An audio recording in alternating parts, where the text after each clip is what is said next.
नमस्कार, मैं डॉक्टर रितेश, पंचकर्मा विशेषज्ञ। आज हम बात करेंगे कि पेट में जलन, गैस बनने पर हमें किस तरीके के खान पान का अपनी हैबिट्स में लाना चाहिए, किस तरीके के खान पान को अवॉइड करना चाहिए, किसका ज़्यादा यूज़ करना चाहिए, किस प्रकार के फल सब्जियों का उपयोग करना चाहिए और कुछ ऐसे उपाय जिनको करके हम पेट में जलन होना, गैस बनना, इनको कम कर सकते हैं या जड़ से ख़त्म कर सकते हैं। तो हम उन उपायों के बारे में आज जानेंगे। सबसे पहले हम जानते हैं कि पेट में गैस बनना या जलन रहना या खाने के बाद तुरंत सो जाने का मन क्यों होता है। तो हमारे शरीर में अग्नि भोजन को पचाती है। भोजन का जब तक सुपाचन नहीं हो जाता, अच्छे से प्रॉपर रूप से पाचन नहीं हो जाता, वो शरीर के लिए हार्मफुल रहता है। अध पका हुआ भोजन आम की उत्पत्ति करता है। आम की उत्पत्ति होती क्यों है? तो शरीर में जो पाचन है वो मंदा अग्नि की वजह से होता है। जब अग्नि होती है वो किसी भी कारण से मंद हो जाती है, ये जो स्ट्रेस है, आजकल की भागदौड़ भरी लाइफ है, इसकी वजह से जब अग्नि मंद हो जाती है तो वो खाने को पचाने में समर्थ नहीं होती। जब खाना प्रॉपर पचता नहीं है तो वो उसका प्रॉपर जो न्यूट्रिटिव वैल्यू है वो नहीं बन पाती। जो चीज़ बननी चाहिए, जो उसका विपाक होना चाहिए, वो नहीं हो पाता। ऐसा नहीं होने से हमारे शरीर को क्या नुकसान है? वो खाना पचने की बजाय सड़ने लग जाता है। ये जो सड़ा हुआ खाना है, इससे पेट में जलन, गैस बनना, खाने के तुरंत बाद सोने का मन होना या शरीर में बिल्कुल एनर्जी लॉस लगना, बिल्कुल डल पेशेंट रहने लग जाता है। ये सारे सिम्टम जिन पेशेंट को है, जिनको हर टाइम पेट में जलन रहती है, तो उन लोगों का मतलब है कि उनकी अग्नि मंद हो चुकी है, उनका खाना भी अच्छे से नहीं पच रहा। तो खाने को अच्छे से पचाने के लिए और जो अग्नि मंद हो चुकी है उसको बूस्टअप करने के लिए वो प्रॉपर डाइजेशन करने लग जाए, हमें कुछ चीज़ों को हमें रेगुलरली लेना चाहिए। तो 5 सब्जी मैं आपको बताती हूँ जिनको आपको ज़्यादा इस्तेमाल करना है। पॉसिबल हो सके तो उन्हीं सब्जियों को आपको एक्सचेंज कर के खाना चाहिए। ये सब्जियां हैं, ये बढ़े हुए जो पित्त है, जो विकृत हो चुका है, जो अम्ल बन चुका है, उसको कम करती हैं और अग्नि को बढ़ाती हैं, शरीर के लिए अच्छी होती हैं, पचने में सुपाच्य होती हैं। तो इनको खाने से हाइपर एसिडिटी वाले पेशेंट को काफ़ी रिलीफ महसूस होता है। 5 सब्जियों में है सफ़ेद पेठा, जो सफ़ेद पेठा है उसको हम पित्त शामक बोल सकते हैं। ये बहुत अच्छा पित्त शामक है। उसके बाद में दूसरा कद्दू जो सफ़ेद पेठे जैसा ही होता है, वो अंदर से येलो होता है, तो वो कद्दू। तीसरा लौकी या घिया, उसका उपयोग ज़्यादा करना है। चौथा है मूंग की दाल और 5वीं है कच्चे केले की सब्ज़ी।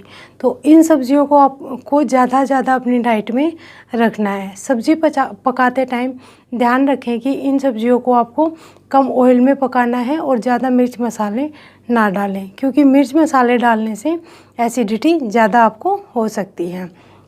उसके बाद में 5 ऐसे फ्रूट्स जो आपको रेगुलरली अपनी डाइट में रखने चाहिए, खाने चाहिए। रोज़ आप उन फ्रूट्स को खा सकते हैं, तो वो आपकी सीने की जलन में, मंदा अग्नि में, इनमें अच्छा काम करेंगे।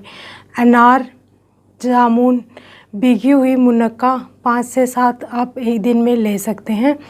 सिंघाड़ा, जो कच्चे हरे सिंघाड़े आते हैं, उनका आपको उपयोग करना चाहिए। और केला आपको फ्रेश लेना है, कार्बाइड से पके हुए केले को नहीं लेना है।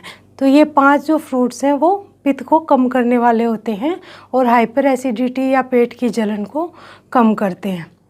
फिर कुछ उपाय जो आपको कर लेने चाहिए, जिससे आपकी जो सीने की जलन है, जो रोज़ हो रही है, जिसके लिए आपको दवाइयाँ लेनी पड़ रही है, वो काफ़ी कम हो जाएंगी। खाना आपको चबा करके खाना चाहिए। खाने के बाद आपको सौंफ और मिश्री को खाना चाहिए और उनको खूब चबा करके खाना चाहिए। सौंफ है वो पाचन को बढ़ाने वाली होती है और वीर्य में शीत होती है, तो शीत होने की वजह से उससे पित्त भी नहीं बढ़ेगा और आपका पाचन भी बूस्टअप होगा, पाचन क्रिया को बूस्टअप करेगी। इसके अलावा 1 गिलास पानी के अंदर 1 चम्मच जीरा डाल करके उसको उबाल लें। आधा रहने पर उसको छान करके रख लें। गुनगुना आपको खाने से पहले सेवन करना है और फिर खाने को चबा कर खाना है। ये आपका दूसरा उपाय हो गया। तीसरा उपाय है आपको नारियल पानी पूरे दिन में कम से कम 1 नारियल पानी आपको सेवन करना है। चौथा उपाय है जब आपको पूरे दिन गैस बन रही है, एसिडिटी जैसा लग रहा है, बहुत ज़्यादा जलन हो रही है, उस जलन की वजह से आपको ऐसा लग रहा है कि आपकी हार्ट बीट बढ़ रही है, तो उस समय आपको क्या करना चाहिए, ठंडे दूध को उबाल करके, ठंडे किए हुए दूध को, सिर्फ ठंडा दूध मतलब बिना उबला हुआ ठंडा दूध नहीं, उबाल करके ठंडा किया हुआ दूध आपको घूट घूट करके पीना है। थोड़ी थोड़ी देर में थोड़ा थोड़ा आपको पीना है, मतलब एक साथ ज़्यादा दूध नहीं पीना, क्योंकि वो और पचने में इजी नहीं हो पाएगा। तो आपको थोड़ा थोड़ा दूध, मतलब 4-5 सिप ऐसे करके थोड़ा थोड़ा दूध आपको लेना है। तो इससे आपकी जो एसिडिटी की दिक्कत है वो काफ़ी कम हो जाएगी। इसके अलावा आपको एक जूस का सेवन करना है, वो है सफ़ेद पेठे का जूस। सफ़ेद पेठे को ले लें, उसको छील करके उसको 1 गिलास जूस आप निकाल लें। उस जूस को सुबह आप खाली पेट ले लें और 4 से 5 घंटे तक या 3 से 4 घंटे तक, जितना आप रह पाएँ तब तक कुछ भी ना खाएं। तो वो जूस है वो बॉडी पे काम करेगा और जो विकृत पित्त है या मंदाग्नि है या शरीर में जितना एसिड बना हुआ है, जितना पित्त बना हुआ है, उसका शमन करेगा। तो इस जूस को आपको लगातार 1 से 2 महीने तक सेवन करना है, तो जिससे बढ़े हुए पित्त से रिलेटेड जितनी भी समस्याएं हैं वो आपकी समाप्त हो जाएंगी। आज के लिए इतना ही, मिलते हैं नेक्स्ट वीडियो में, तब तक के लिए नमस्ते।